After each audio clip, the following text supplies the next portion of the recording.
Alright again, welcome to my channel, Share Your Story, Ronnie Harabel.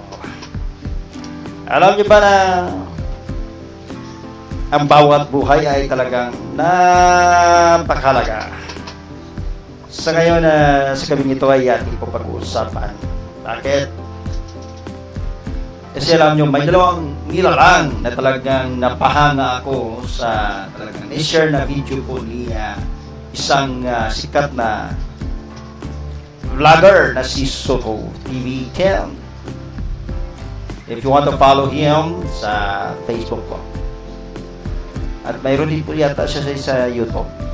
But anyway, I'm so blessed these two person na talagang kahit sa edad nila ay nandyan pa rin po na talagang malakas pa rin. Yung 102 years old na lalaki na matanda ay mapasan pa ng gasan sa sako. Grabe. Yung isa naman 106 years old pero matibay pa rin. Nagkwento ng kanyang sa buhay noon ng panahon ng naabutan nila yung panahon ng Hapon at saka Amerikano. Yung 106 years old, alam niyo ba na ay kasama-kasama pa pala siya doon sa talagang away. Parang siya yung guide. Grabe. Well, tonight, we will talk about this very, very important way to understand. Ating pag-uusapan na naman na talagang mapapawaw ka na lang sa mga ganitong sitwasyon ng buhay. At mapapahanga ka talaga. Bakit? Kasi sa ganitong mga edad ay talagang grabe sa istorya ng buhay nila. 102 years old and 106 years old. Kaya sa bawat istorya ay talagang makikita natin ang kahalagan talaga ng buhay. At alam nyo ba na sa ganitong sitwasyon ay dapat may mga benefits na magatatanggap mula sa ating government di ba? Pero ba't nang nangyayari? So, nakakalungkot. And I want to share with you this story, not because of their story, but because of the situation of the story of life. Dapat mayroong benepisyo na. Alam nyo bang anong bang batas na yun na talagang pwede nilang tanggapin mula sa government? Kahit sila ay aita, pero alam nyo, ang kalagahan, ang importante po. Actually, we are the original Filipino. Ay naman mga tao, tulad ko, inaamin ko, may mga lahi na tayo ibang bansa.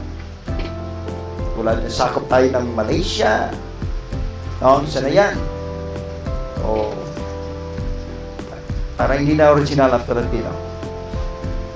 Well, by the way, ang mga sitwasyon na yun ay nakikita natin na yung kahulugan ng kanilang buhay po sa Pilipinas.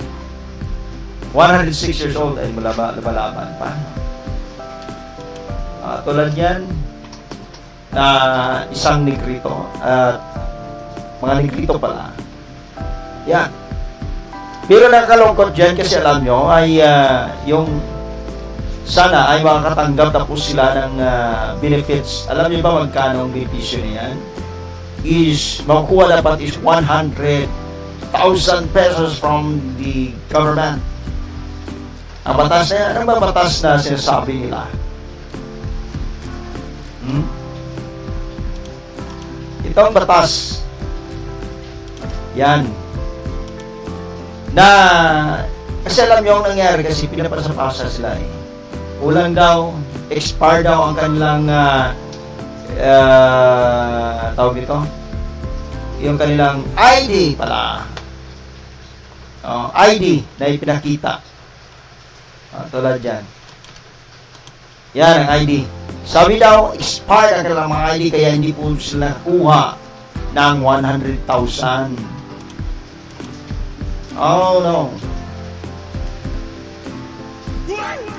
So, depende na yan sa nasa NCEC na yan. Kasi ang sa mayor mo siguro mag-ano naman yun eh. Di ba? Kikilos naman yan. Siyempre, ang saan ang galing ang pondo? Nasa NCEC. Rin ang pagtatupad ng Republic Act 11-982 o ang Expanded Centenarian Act or itinalaga ng Centenarian Act of 2016 po yan. Ang pagbibigay ng karagdagang benepisyo ng 100,000 pesos pag dumating ng edad ng tao ng 100 years old ay makatanggap po ng 100,000 pesos. Yung dalawang persona po na ay 106 years old and 102 years old, hindi pa nakatanggap. Anong problema? What kind of story we have here in the Philippines? But anyway, pagpupugay po natin sa mga dalawang taong nilalang nakaabot 100,000. Wow. Alam niyo sa Bible is Psalms chapter 90 verse 9. He's only 70 years old. Lumampas ba yan yan is regalo ng Diyos. 70 years old umabot sila ng 106 years old and 102 years old. Ang isa pa ay pumapasan pa ng isang sakong bigas. Oh! Grabe! So, hindi ba sila karapat-dapat naman tumanggap po ng 100,000 yan? Well, sa amin dito mayroon po eh. Bating na mabot siya ng 100 years old, nakatanggap siya. Pero pag kung yung 101 year old, namatay siya. Pero natanggap niya ha. Wow. So ito naman pong dalawa, they are worthy to receive. Makatanggap talaga ito dapat.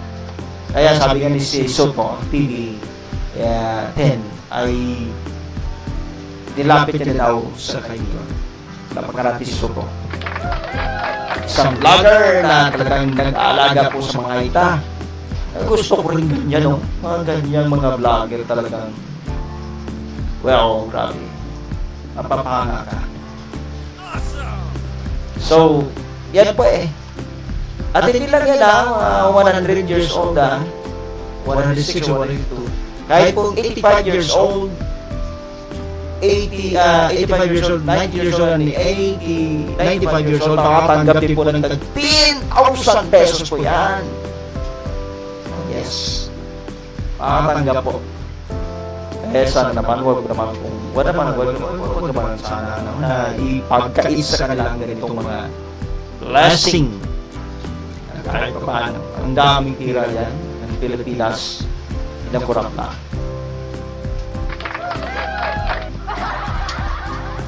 Well, yan po ang ating pinag-usapan ngayon sa gabing ito at sana po matanggap na. Sana po matanggap na nga. Matanggap na sana nga. Ng dalawang matandang yon. Dalawang Aita, 106 years old, isa kayong 102 years old.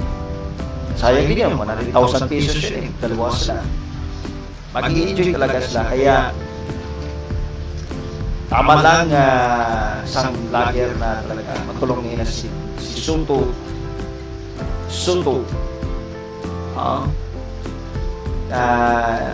Talagang nag-aalaga siya sa mga Aita,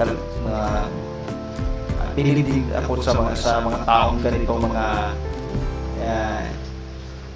vlogger, talagang mga influencer na talagang they will do the best na paano sila makatulong sa mga tao na talagang alam nyo, tribo yun parang buong baryo ang tinutulungan ni Soto yun.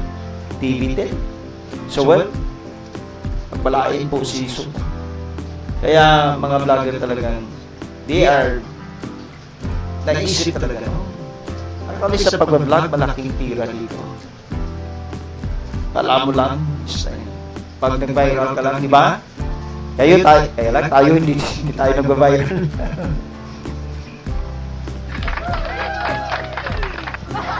Ang hirap mag-viral dito. But anyway, Ganun po talaga. Ganun talaga ang buhay na ating tinatayuan dito sa mundong ito. But anyway, dito lang po tayo hanggang dito lang ating pong pag-usapan sa istorya nito. Kaya maraming salamat po talaga sa patuloy na inyong suporta sa aking channel na nandyan po kayo lagi.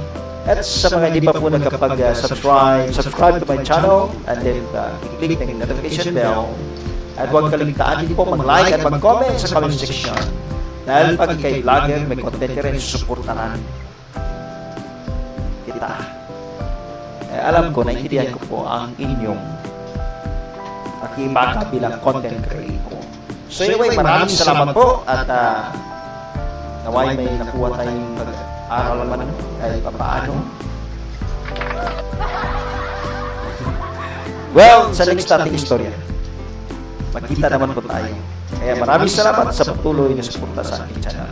See you the next upload video po na ating pag-usapan sa istorya ni Share Your Story, Ronnie Harabel. Bye-bye!